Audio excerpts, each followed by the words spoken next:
বিসমিল্লাহির রহমানির রহিম। পরম করুণাময় ও অসীম দয়ালু আল্লাহর নামে শুরু। আলহামদুলিল্লাহিল্লাযী আনজালা আলা আবদিহিল কিতাবা ওয়া লাম ইয়াজআল লাহু ইওয়াজা। সব প্রশংসা আল্লাহর, যিনি নিজের বান্দার প্রতি এ গ্রন্থ নাজিল করেছেন এবং তাতে কোনো বক্রতা রাখেননি। কাইয়িমান লিয়ুনযিরা বা'সান শাদীদান মিন লাদুনহু ويبشر المؤمنين الذين يعملون الصالحات أن لهم أجرا حسنا। একে সুপ্রতিষ্ঠিত করেছেন যাতে আল্লাহর পক্ষ থেকে একটি ভীষণ বিপদের ভয় প্রদর্শন করে এবং মুমিনদেরকে যারা সৎকর্ম সম্পাদন করে তাদেরকে এই সুসংবাদ দান করে যে তাদের জন্য উত্তম প্রতিদান রয়েছে। মাকিসিনা ফীহি আবাদা, তাতে তারা চিরকাল অবস্থান করবে।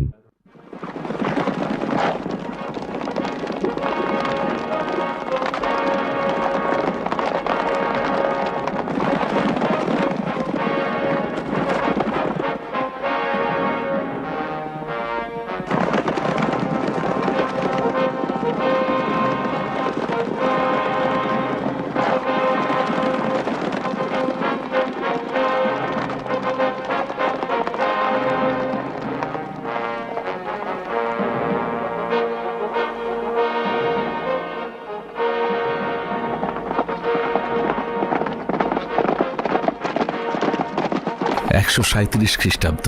রোমান সাম্রাজ্য প্রতিষ্ঠার 890 বছর পর রোমানগণ শত শত বছর উত্তরে তুরস্ক থেকে দক্ষিণে সিরিয়া পর্যন্ত নিজেদের রাজত্ব কায়েম করেন। এই অঞ্চলকে পূর্ব রোম বলা হতো। রোমানগণ নিজেদেরকে ওই সময়ের সবচাইতে বড় সভ্যতার অধিকারী মনে করতেন। প্রকৃতপক্ষে বলা উচিত তাদের শাসনকালে আধুনিক শহর নির্মাণ ও শহরে বসবাসের সূচনা হয়। অপরদিকে মানবতার চরম বিপর্যয় ও মূল্যবোধের অবক্ষয়ও এই সময় থেকেই শুরু হয়। ওই সময়ের পূর্ব রোমের একটি বিখ্যাত অঞ্চল ছিল ফিলাডেলফিয়া। এটি বর্তমানে জর্ডানের রাজধানী আম্মান হিসাবে পরিচিত। রোমের বার্তাবাহকগণ ফিলাডেলফিয়ায় প্রবেশ করেছেন। তারা খুব শীঘ্রই মহান রোমান সম্রাট হাদেরিয়ানুসের পূর্ব রোম অর্থাৎ ফিলাডেলফিয়ায় আগমনের সংবাদ এখানকার শাসক ডিওক্লেটিয়ানুসকে জানালেন এবং এই খবরটি রোমানদের জন্য অত্যন্ত আনন্দ উৎফুল্লের ছিল। ডিওক্লেটিয়ানুস বা স্থানীয় জনগণের ভাষায় দাগিয়ানুস অত্যন্ত শক্তিশালী ও কঠোর প্রকৃতির শাসক ছিলেন, যার মধ্যে বিন্দুমাত্র দয়া মমতা ছিল না।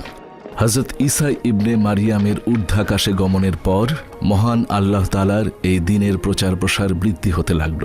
এটি রোমানদের জন্য মাথা ব্যথার কারণ হয়ে দাঁড়ালো, কেননা তারা অলিম্পিয়ান খোদার অনুসারী ছিলেন এবং হরেক রকম খোদার ইবাদত করতেন। তারা তাদের খোদাগণের আইন ও শিরক পূজার পতন ও বিনাশ সহ্য করতে পারছিলেন না এবং অপরদিকে এক অদ্বিতীয় খোদার প্রচার ও প্রসারের সাক্ষী হতে চাইছিলেন না। ফলে তারা অত্যন্ত কঠোরভাবে মহান আল্লাহর ইবাদতকারীদের বিরুদ্ধে কঠিন লড়াইয়ে অবতীর্ণ হলেন। একক খোদার ইবাদতকারীদের কঠোর সাজা দিতে লাগলেন। কিন্তু এত সব সাজা দেওয়া সত্ত্বেও নতুন এই দিনের প্রচার ও প্রসার দমিয়ে রাখতে পারলেন না।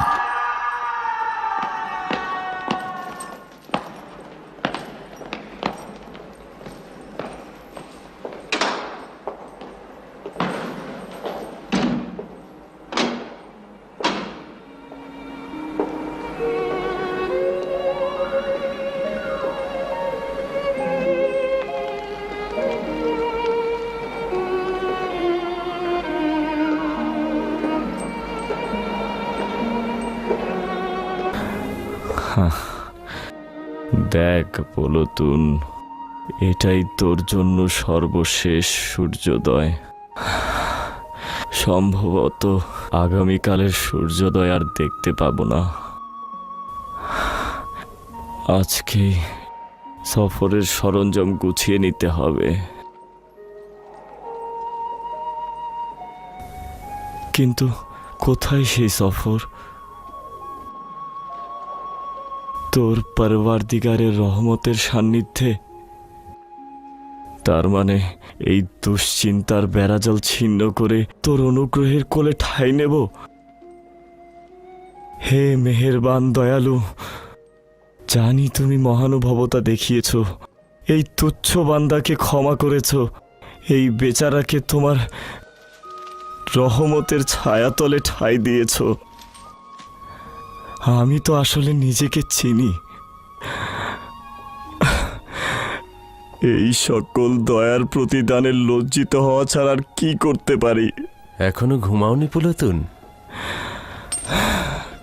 খুব শীঘ্রই ঘুমিয়ে পড়ব, দীর্ঘ এক ঘুম, অতঃপর অনন্তকাল ধরে জেগে থাকা। পুলতুন, আচ্ছা, মৃত্যুর পরে যদি আবার জন্ম হয়, ও এত কষ্টভোগের পরেও যদি পুরস্কার পাওয়া না যায়, তবে কি হবে? তার মানে কি এই যে হাজার হাজার পয়গম্বরের ওয়াদা সত্যি হবে না? না না। পুলতনীয় সায়েন্তুস, চলো, দরজা খোলো, চলো। তাকে কোথায় নিয়ে যাচ্ছ? আদালতে। এদিকে আয়। প্লুটোনিয়াস, খোদা তোমার সহায় আছেন। খোদা তাআলার রহমত তোমার অপেক্ষায় আছেন। ভয় পেও না। এই থামো। খোদার উপর ভরসা রেখো। ভয় পেও না প্লুটোনিয়াস। তোমার ঈমানকে দুনিয়ার কাছে বিক্রি করে দিও না।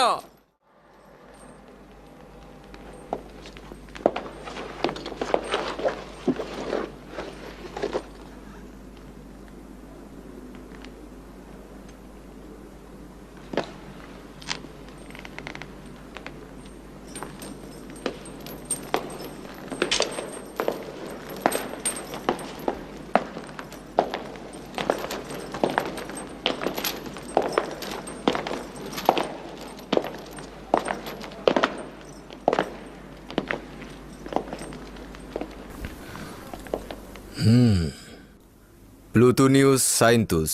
জাতীয়তা? রোমান। কোথাকার অধিবাসী? ফিলাডেলফিয়া শহরের। অভিযোগ কি?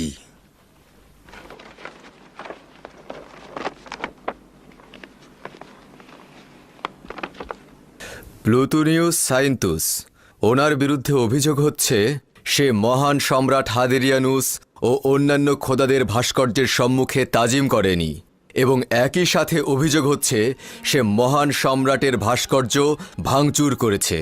অতঃপর তওবা করার পরিবর্তে পরাক্রমশালী রোমান খোদা ও জুপিটারকে অস্বীকার করেছে, এবং একই সাথে তুচ্ছ ও গোলামদের দিন অর্থাৎ ঈসা মসিদের দিন সে গ্রহণ করেছে।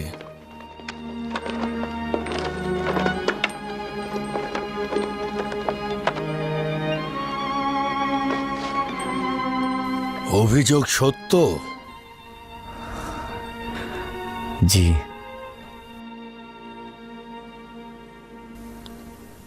তোর শাস্তি হবে মৃত্যু, আর সেটাও হবে সবচাইতে কঠিন ও নির্মম মৃত্যু।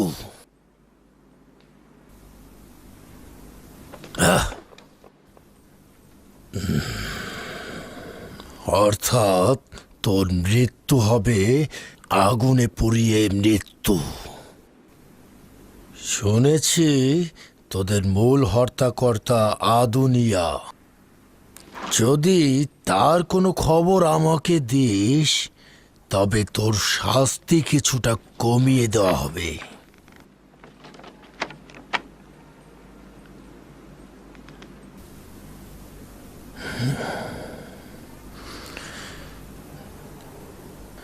নির্বোধ!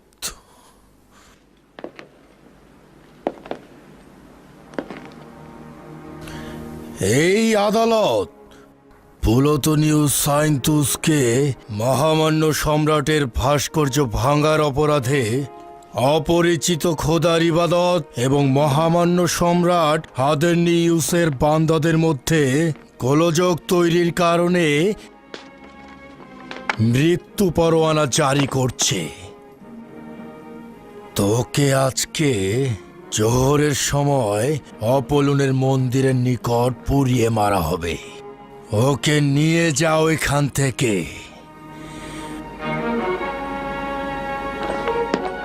নিয়ে যাও ওকে।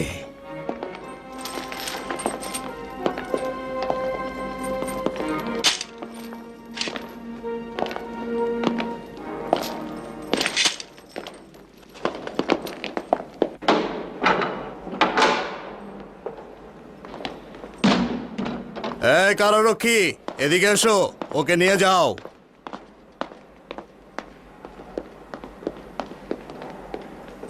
আয়।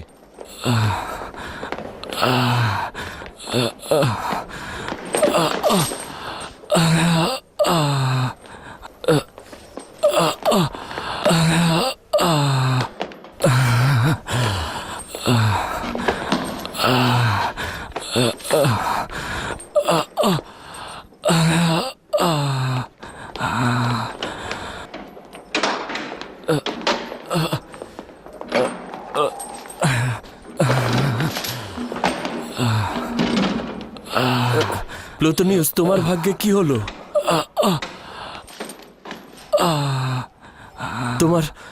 তোমার রায় কি হলো?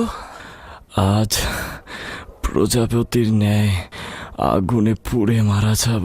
হ্যাঁ, আগুনে? আগুনে।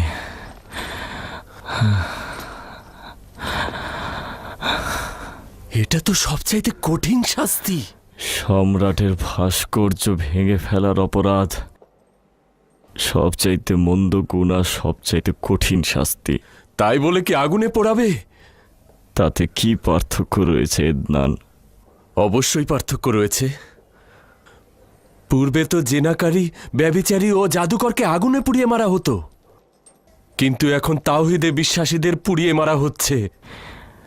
একদিন তো মরতে হবেই। এই পদ্ধতিতে কি অসুবিধা রয়েছে? হয় আগুনে পুড়ে, নয়তো ক্রুশবিদ্ধ হয়ে। খুব দ্রুতই এই মাটিতে মিশে যাব।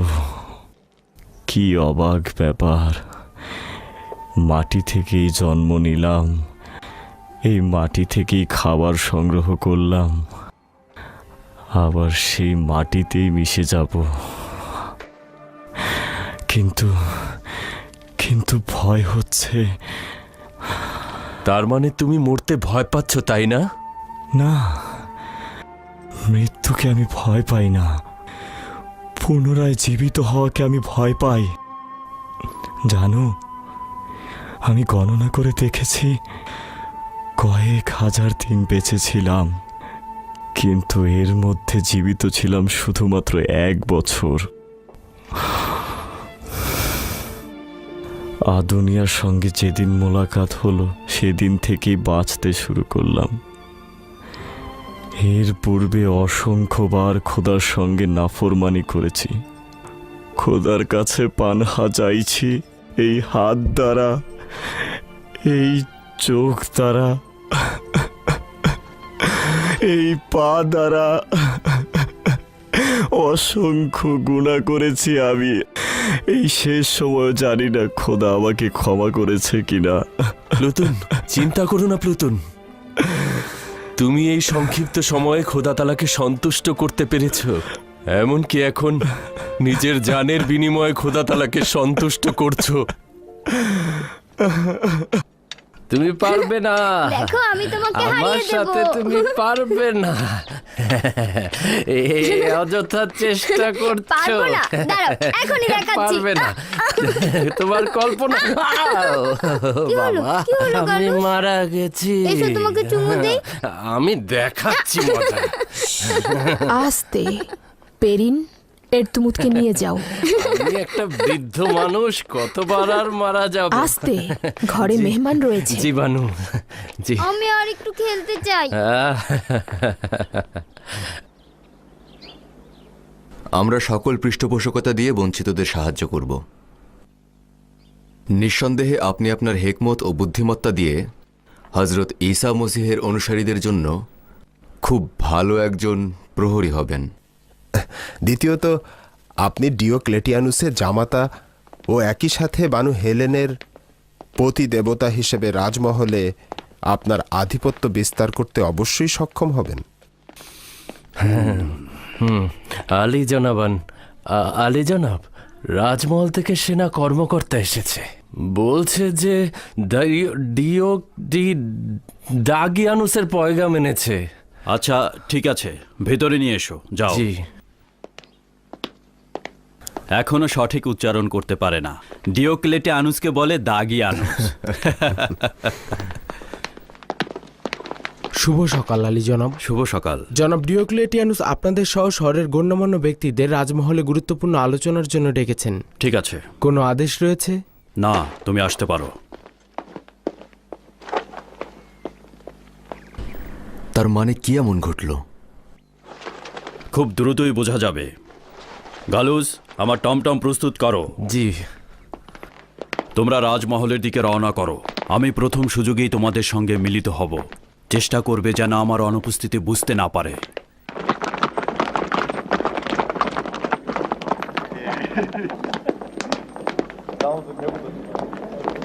এসো, জোরে হাঁটো।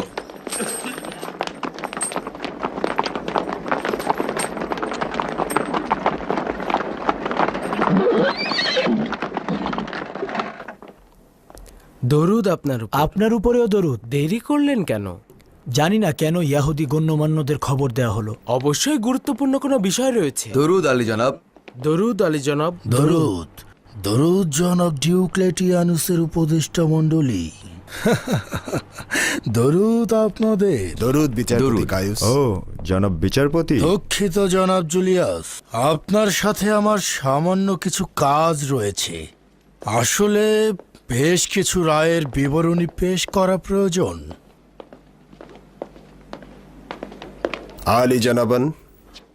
আলী জনাব ডিওক্লেটিয়ানুস রোমের বার্তাবাহকদের সাথে কিছুটা মশগুল রয়েছেন। আলী জানাবানদের ধৈর্য ধরতে অনুরোধ করছি। এই সুযোগে তাহলে আমার বিবরণীটা পেশ করে ফেলি। আজ 11 জনকে আটক করা হয়েছে। এর মধ্যে 6 জন ঈসার অনুসারী, বাকিরা বিভিন্ন অপরাধের সঙ্গে যুক্ত। বিচার কাজ কেমন চলছে? খুব বেশি সন্তোষজনক নয়। হযরত ঈসার অধিকাংশ অনুসারী প্রতিরোধ করছে, তবে এদের মধ্যে অনেকের প্রতিবাদ করার সামর্থ্য নেই। তারা তওবা করছে অথবা তওবা করতে বাধ্য হচ্ছে। তওবাকারীগণ কোনো তথ্য দিচ্ছে? কেউ কেউ দিচ্ছে। যেমন ধরুন, ওদের মধ্যে আজ একজন আদনিয়ার গোপনে তাবলিগ করার ব্যাপারে তথ্য দিয়েছে। তাকে গ্রেফতার করেছো? না আলী জনাব, সে একজন ভালো ফাঁদ হতে পারে। যদি তাকে নজরে রাখা যায় তবে হযরত ঈসার সকল অনুসারীকে একসাথে গ্রেফতার করা যাবে। খুবই ভালো কথা। তবে সতর্ক দৃষ্টি রেখো যেন ফাঁদ পালিয়ে না যায়।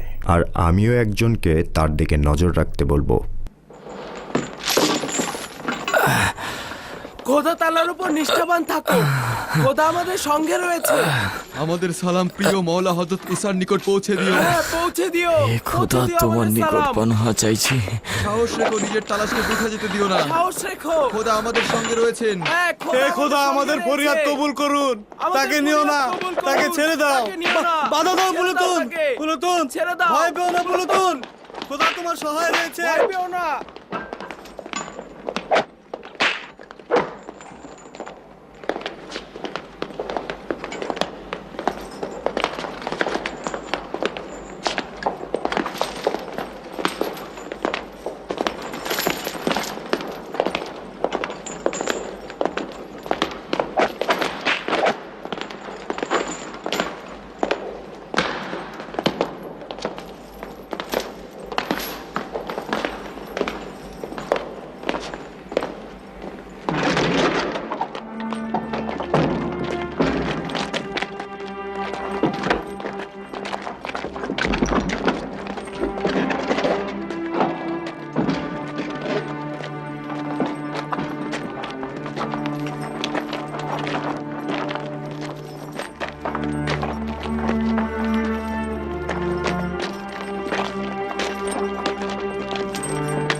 সে এক ও অদ্বিতীয় খোদার ইবাদতকারী। রোমের খোদাগণকে কাফের বলেছে। সম্রাটের ভাস্কর্য ভেঙেছে, নাফরমানি করেছে। তাকে আগুনে পোড়ানো উচিত। হ্যাঁ, তাকে আগুনে পুড়িয়ে মারা উচিত। জলদি চলো, জলদি চলো।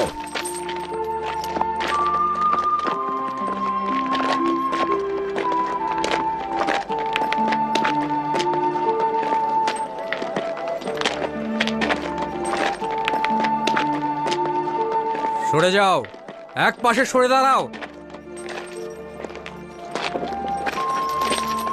তোকে অবশ্যই হত্যা করা উচিত, তোকে আগুনে পুড়িয়ে মারা উচিত।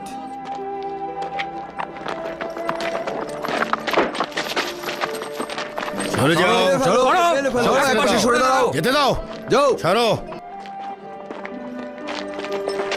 সরে যাও, সরে দাঁড়াও, সরে দাঁড়াও, সব সরে দাঁড়াও। কেন ওই ইতরটাকে এখনো আনছে না? ওই তো আসছে, ওর জন্য সর্বোচ্চ শাস্তি হচ্ছে ওকে পুড়িয়ে মারা। যদি তাদের শাস্তি আগুনে পুড়িয়ে মারা হয়, তাহলে তোমাদের শাস্তি কি হবে? তোমরাও তো একসময় তাদের মতোই ছিলে, সেটাকে ভুলে গেছো? ইহুদিগণ নিজ গোত্রের খোদা ব্যতীত অন্য কোনো খোদার ইবাদত করে না। রোমের খোদা ব্যতীত অন্য যে কোনো খোদার ইবাদতের শাস্তি হচ্ছে মৃত্যু। সে যদি ইয়াহুদার পুত্র হয় তাতেও কোনো কিছু যায় আসে না। কি বললি? ইয়াহুদার গোত্রকে অপমান করার কোনো হক তো নেই। নামিয়ে কথা বল। এই শান্ত হও, তোমরা শান্ত হও। কি হয়েছে তোমাদের? এদিক থেকে সব সরে দাঁড়াও, রাস্তা খালি করে দাও, রাস্তা খালি করে একপাশে সরে যাও। হ্যাঁ, ওকে পুড়িয়ে মারা উচিত, ওকে মেরে ফেলা হোক। ও একটা কাফের, মুনাফিক, ওর বাঁচার কোনো অধিকার নেই। ওকে পুড়িয়ে মারো, ওকে হত্যা করা আগুনে উচিত। পুড়িয়ে মারা উচিত। হ্যাঁ হ্যাঁ, ওর মারা উচিত। ওকে পুড়িয়ে মারো, ওকে পুড়িয়ে মারো, এক্ষুনি পুড়িয়ে মারো। ওকে শেষ করে মেরে ফেলো, ওকে শাস্তি শেষ করে দাও। ওর বাঁচার দরকার নেই, মারো ওকে, মারো ওকে, মেরে ফেলো।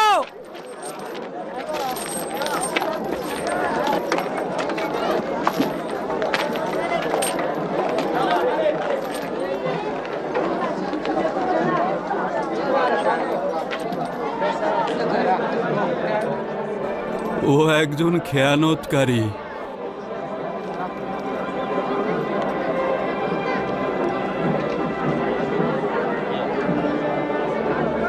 ওকে হত্যা করা উচিত।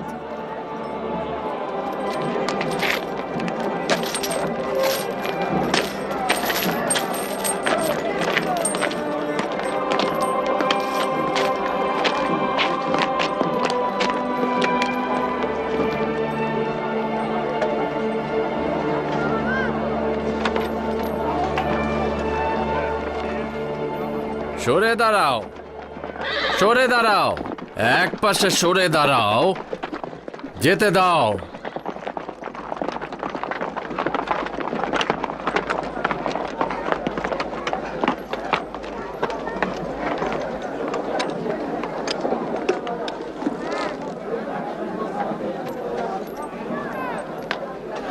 ফিলাডেলফিয়ার মহামান্য আদালতের হুকুম অনুযায়ী আলী জনাব ডিউক্লেটিয়ানুসের ফরমান, ফিলাডেলফিয়ার অধিবাসী প্লুটোনিয়াস সাইন্তুসের খোদার প্রতি অবজ্ঞা, মহান সম্রাটের পবিত্র ভাস্কর্যের সম্মুখে কোরবানি দিতে অস্বীকার করার অপরাধ, ভাস্কর্য ভাঙার অপরাধ এবং সর্বোপরি হযরত ঈসার মিথ্যা ধর্ম ও দ্বীনের প্রতি আকৃষ্ট থাকার কারণে মৃত্যুদণ্ড কার্যকর করা হচ্ছে। এই শাস্তি তাদের জন্যই যারা নতুন এই ধর্মের অনুসারী হবে এবং রোমানদের ফরমানের প্রতি অবাধ্য হবে। আদালতের রায় অনুযায়ী তাদের আগুনে পুড়িয়ে মারা হবে। এখন সেরকমই একটি রায় বাস্তবায়ন করা হবে। তাকে পোড়ানোর পর 3 দিন 3 রাত এইখানে রাখা হবে, যেন পশু পাখির খাবারে পরিণত হয়।